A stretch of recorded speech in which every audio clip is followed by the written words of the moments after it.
Hare Krishna. Today we'll be discussing the text 12 and 13 translation of Srimad Bhagavad-Gita As It Is of chapter 10. Sri Arjuna Vacha. Arjuna said, "You are the Supreme Brahman, the ultimate, the Supreme Abode and Purifier, the Absolute Truth and the Eternal Divine Person. You are the Primal God, transcendental and original, and you are the unborn and all-pervading beauty. All the great sages such as Narada, Ashita, Devala and Vyasa proclaim this of you, and now you yourself are declaring it to me." In these two verses, the Supreme Lord gives a chance to a modern philosopher, for here it is clearly that the Supreme is different from the individual soul. Arjuna, after hearing the essential 4 verses of Bhagavad-Gita in this chapter, became completely free from all the doubts and accepted Krishna as the Supreme Personality of Godhead. He at once boldly declares, "You are Parabrahma, Supreme Personality of Godhead." And previously Krishna states that he is the originator of everything and everyone. Parabrahma Parandama Pavitram Paramam Bhavam Purusham Shashvatam Divyam Adidivam Ajam Vibhum. Every demigod and every human being is dependent on him. Men and demigods, out of ignorance, think that they are absolute and independent of Supreme Lord Krishna. Their ignorance is removed perfectly by the discharge of a devotional service. This is already explained in the previous verse by the Lord. Now by his grace, Arjuna is accepting him as a supreme truth. In concordance with the Vedic injunction, it is just because Krishna is an intimate friend of Arjuna and that he is flattering him by calling him the Supreme Personality of Godhead, the Absolute Truth. Whatever Arjuna says in these 2 verses is confirmed by Vedic truth. Vedic injunction affirms that only one who takes to devotional service to the Supreme Lord can understand him, whereas the others cannot. Each and every word of this verse spoken by Arjuna is confirmed by Vedic injunction.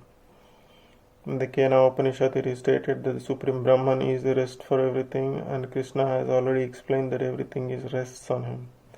The Mukunda Upanishad confirms that the Supreme Lord, in whom everything is resting, can be utilized only by those who engage constantly in thinking of him. This constant thinking of Krishna is Smaranam, one of the methods of the devotional service. It is only by the devotional service of Krishna that one can understand his position and get rid of this material body. In the Vedas, the Supreme Lord is accepted as the purest of the pure. One who understands that Krishna is the purest of the pure can become purified from all sinful activities. One cannot be disinfected from a sinful activity unless he surrenders into the Supreme Lord. Arjuna's acceptance of Krishna as the Supreme Pure complies with the injunctions of the Vedic literature. This is also confirmed by great personalities, of whom Narada is the chief. Krishna is the Supreme Personality of Godhead, and one should always meditate upon him and enjoy one's transcendental relationship with him. He is the Supreme Existence. He is free from bodily needs, birth and death. Not only does Arjuna confirm these, but all the Vedic literature, the Puranas and histories, in all Vedic literature, Krishna is thus described as the Supreme Lord himself. Also says in the 4th chapter, "Although I am unborn, I appear on the earth to establish the religious principles. He is the Supreme Origin. He has no cause, for he is the cause of all causes, and everything is emanating from him." This perfect knowledge can be had by the grace of Supreme Lord. Here Arjuna expresses himself through the grace of Krishna. If we want to understand Bhagavad-Gita, we should accept the statements in these 2 verses. This is called Parampara system, acceptance of this disciplinic succession. Unless one is in the disciplinic succession, he cannot understand Bhagavad-Gita. It is not possible by so-called academic education. Unfortunately, those proud of their academic education, despite so much of evidence in Vedic literature, stick to their obstinate conviction that the Krishna is an ordinary person.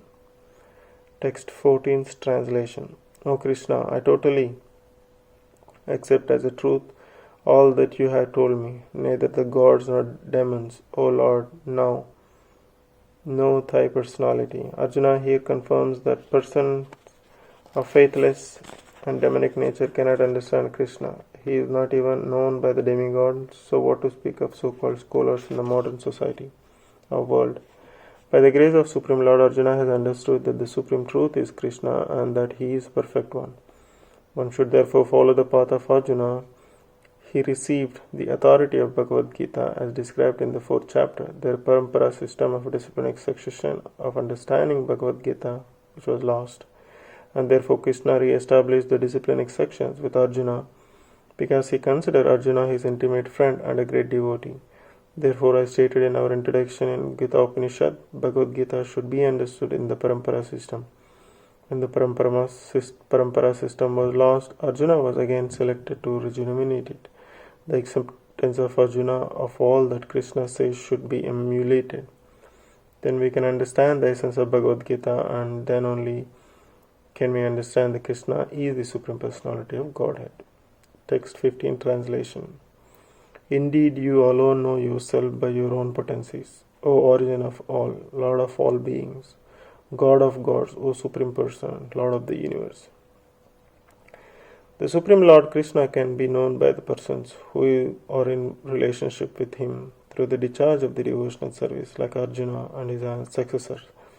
Persons of a demonetic or aesthetic mentality cannot know Krishna. Mental speculation that leads one away from the Supreme Lord is a serious sin, and one who does not know Krishna should not try to comment on Bhagavad-Gita.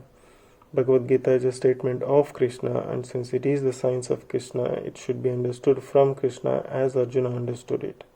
It should not be received from atheistic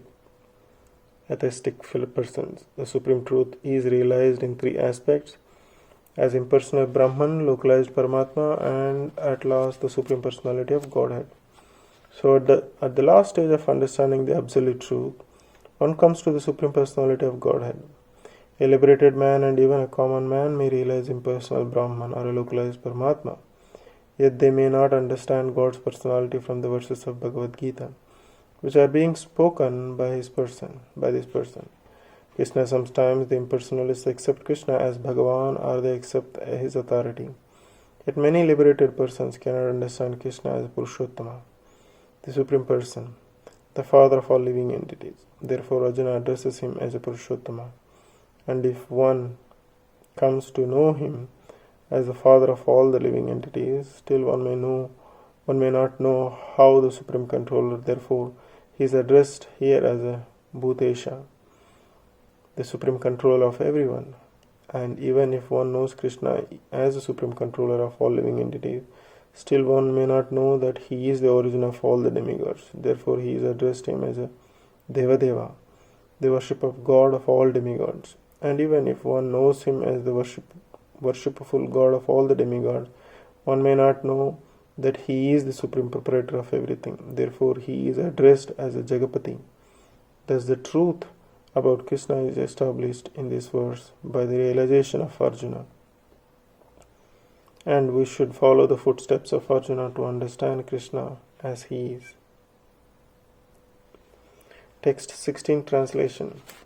Please tell me in detail of your divine powers by which you pervade all these worlds and abide in them. In this verse, it appears that Arjuna is already satisfied with the understanding of the Supreme Lord, Krishna. By Krishna's grace, Arjuna has a personal experience, intelligence and knowledge. And whatever else a person may have enough, all these agencies, and he has understood Krishna as the Supreme Personality of Godhead. For him there is no doubt, yet he is asking Krishna to explain his all-pervading nature so that in the future people will understand, especially the impersonalist, how he exists in his all-pervading aspects through his different energies. One should know that this is being asked by Arjuna on behalf of the common people. Text 17 translation. How should I meditate on you? In what various forms are you in to be contemplated, O blessed Lord? As it is stated in the previous chapter, the Supreme Personality of Godhead is covered by his Yogamaya.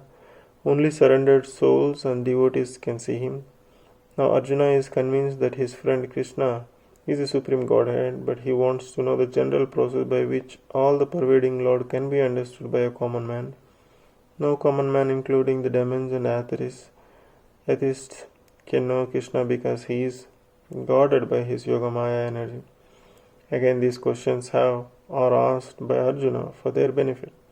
The superior devotee is not only concerned for his own understanding, but for the understanding of all mankind. Out of his mercy, because he is Vaishnava, a devotee Arjuna is opening the understanding for the common man as far as the all-pervasiveness of the Supreme is concerned. He addresses Krishna especially as Yogam, because Sri Krishna is the master of the Yoga Maya, energy by which he is covered and uncovered to the common man. The common man who has no love for Krishna cannot always think of Krishna, therefore he has to think materially. Arjuna is considered the mode of thinking of the materialistic person of this world, because materialistic persons cannot understand Krishna spiritually. They are advised to concentrate the mind on physical things and try to see how Krishna is manifested by physical representations. Text 18 translation. Tell me again in detail, O Janardana, Krishna, of your mighty potencies and glories, for I never tire of hearing your ambrosial words. A similar statement was made to Sutta Goswami by the Rishi of Naimisaranya, headed by the Saunaka. The statement is, one can never be stated, even though one continuously hears the transcendental pastimes of Krishna, who is glorified by Vedic humans. Those who have entered into the transcendental relationship with Krishna release in every step descriptions of the pastimes of the Lord.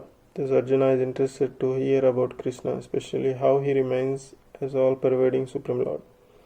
Now, as far as Amritam, nectar is concerned, any narration or a statement concerning Krishna is just like a nectar, and this nectar can be perceived by practical experience. Modern stories, fiction, and histories are different from the transcendental pastimes of the Lord, in that one will tire of hearing mundane stories, but one never tries to hear about Krishna. It is for this reason only that the history of the whole universe is replete with references to the pastimes of the incarnations of a Godhead. For instance, the Puranas are histories of bygone ages that relate the pastimes of the various incarnations of the Lord. In this way, the reading matters refrain forever fresh despite repeated readings.